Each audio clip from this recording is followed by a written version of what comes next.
ધોરણ 10 ગણિત chapter number 1 વાસ્તવિક સંખ્યાઓ નીચેની દરેક સંખ્યાને અવિભાજ્ય અવયવના ગુણાકાર સ્વરૂપે દર્શાવો. તો અહીંયા હું તમને અવયવ વૃક્ષ સમજાવીશ.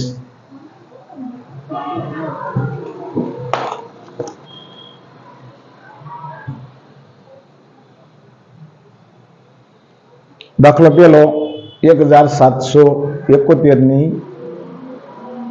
અવયવ વૃક્ષ પાડવાનું છે. તો અહીંયા 1771 છે. હવે એકમના સ્થાનમાં એકી સંખ્યા હોય એટલે બે ભાગ નહીં ચાલે, તો આનો ભાગાકાર કરો તમે. 71 ત્રણે ભાગ ચલાવો. 3 પંચા 15, 2 7, 3 નવા 27. અહીંયા 1 વધ્યો તો ત્રણે ભાગ ચાલશે નહીં, 5 પણ ના ચાલે કેમ કે એકમના સ્થાનમાં 1 છે. 7 ચલાવો. 7 દુ 14, 3 7 પંચા 35, 2 1, 7 તેરી 21, શૂન્ય. કેટલાય ભાગ ચાલ્યો? 7. 253. 253 છે એટલે 7 નહીં ચાલે એટલે ડાયરેક્ટ 11 ચલાવો. 11 દુ 22, 3 3 શૂન્ય. 11 તેરી 33. 11 ભાગ ચાલ્યો તો અહીંયા 11 ના 23. તો 23 એ તમારી પાસે કઈ સંખ્યા છે? અવિભાજ્ય સંખ્યા છે. તો આપણે આનું અવયવ વૃક્ષ પડી ગયું.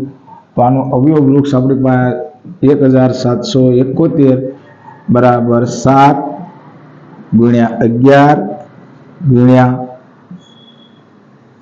23. હવે આપણે બીજો દાખલો લઈએ.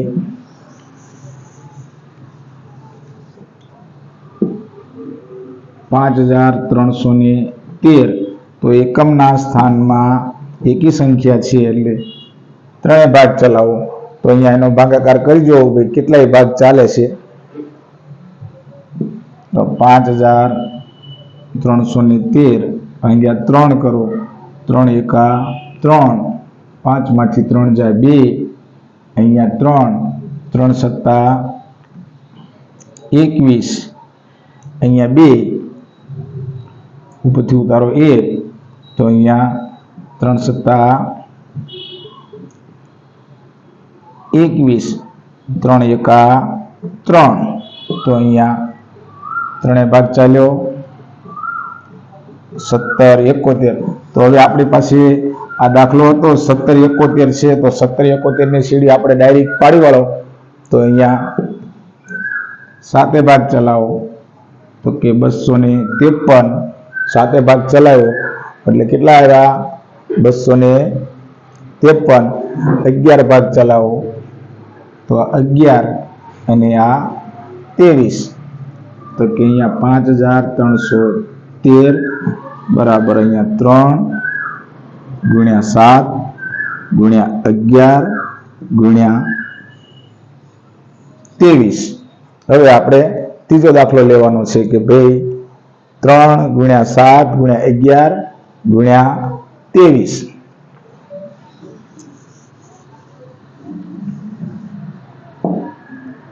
તો અહીંયા 10626. એકમના સ્થાનમાં બેકી સંખ્યા છે એટલે બે ભાગ ચલાવો. તો કે 10626 ભાગ્યા 2 કરો. તો કે 2 પંચા 10, ઉપરથી ઉતારો 6, 3 દુ 6 શૂન્ય. 2 એકા 2, ઉપરથી ઉતારો 6. તો 3 તેરી 2 તેરી 6. તો અહીંયા કેટલા આવ્યા? આ બે ભાગ ચલાવો. તો કે 53 13. હવે 53 13 છે એટલે આપણે આગળ સીડી પાડેલી જ હતી 53 13 ની. તો 53 13 નો આપણે ભાગ કરશું. આગળ કમ્પ્લીટ સીડી પાડેલી છે કે કેટલાય ભાગ હાલશે? તો કે 3 ભાગ હાલશે. તો ચલાવો. તો કે તો આ 53 13 ભાગ્યા 3 કરો. 3 એકા 3,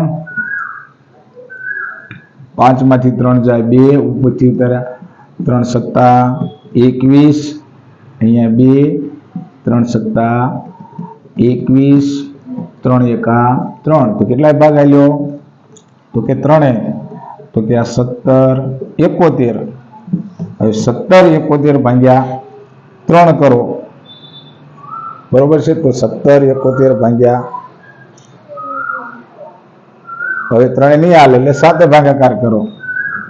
તો કે 17 71 ભાગ્યા 7, 7 દુ 14, 7 પંચા 35, 7 તેરી 21.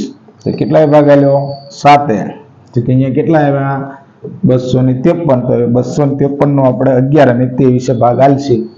તો અહીંયા આ 11 અને 23, તો કે અહીંયા 10,626 બરાબર અહીંયા 2 ગુણ્યા 3 ગુણ્યા 7 ગુણ્યા 11 ગુણ્યા 23.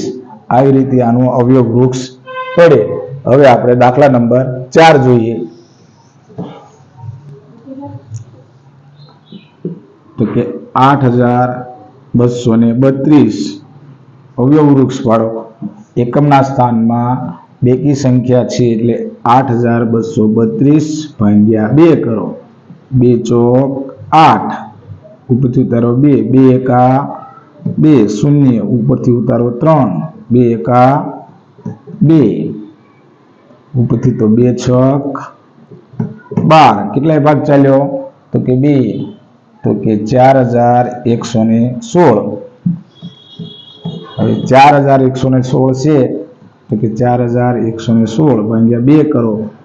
2 દુ 4, 1. જ્યારે ભાગ ના હાલે ત્યારે ઉપરથી 2 સંખ્યા ઉતારો તે ભાગમાં પડી 0. 2 પંચા 10, 1, 2 અઠ્ઠા 16. કેટલાય ભાગ ચાલ્યો? 2. કેટલા આવ્યા? તો કે 2058. હવે આ 2058 ભાગ્યા 2, 2 એકા આ 2, ઉપરથી ઉતાર્યો 0. 2 સંખ્યા ઉતારો એટલે અહીંયા 0.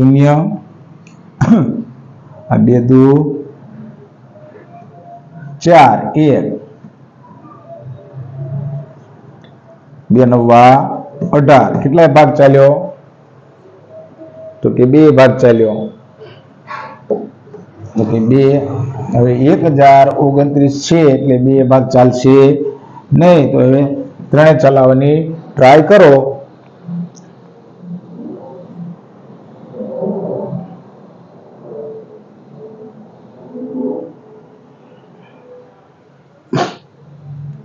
તો 1029 ભાગ્યા 3, 3 તેરી 9, 1, 3 ચોક 12, 0, 3 તેરી 9. તો કેટલાય ભાગ આવ્યો? તો કે 343. તો હવે 343 છે. તો 343 નો 7 નો ઘન છે એટલે 7 ચોક 28.